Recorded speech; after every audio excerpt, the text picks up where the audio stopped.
Hi everyone, Dennis Maynard here from Aria Properties. I have been getting a lot of questions about the LA City Council's vote this week on rent control, so I thought I would sit down with you and walk you through it. This is a significant shift, the biggest in about 40 years, and it affects around 650,000 rent-stabilized units built before 1978.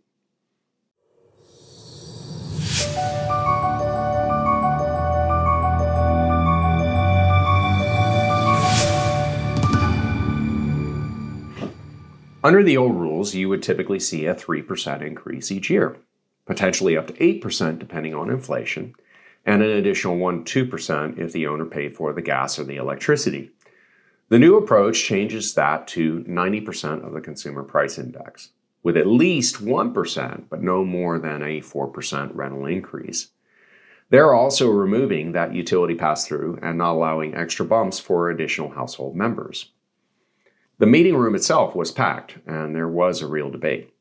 Some council members focus on keeping residents in the city, while others, like Blumenfield and Lee, were more worried about the impact on landlords, especially with rising costs for things like insurance, utilities, and required upgrades.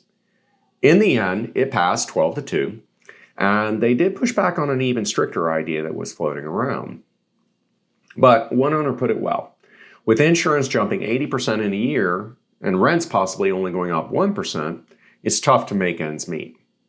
Current data suggests that interest rates are up 20-30% in some areas after the wildfires this year. This does not include the previous 5 years of inflation.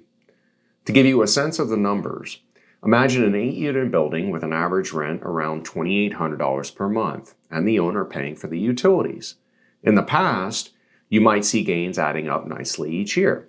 Now, with the cap, it'd be closer to half that over time, and that's before factoring expenses that keep on going up.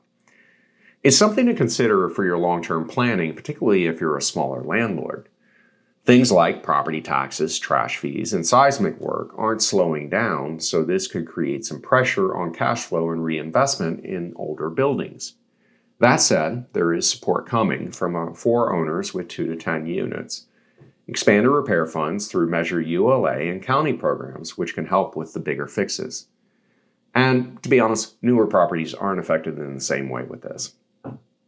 I always tell folks to take a fresh look at their forecast. Think about separating their RSO from their non-RSO assets, and then stay on top of the final details with these measures as they come out. If this has you rethinking your rentals, we would love to partner with you at Aria Properties and HomeRentalsLA. If you're considering trading or selling your property, no problem, we have you covered.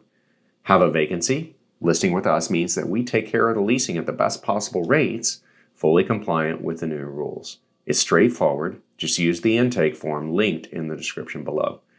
I'll review it personally and get back to you quickly. For a free consultation on your property, please send me an email at dennis@soldbyaria.com. Chat soon.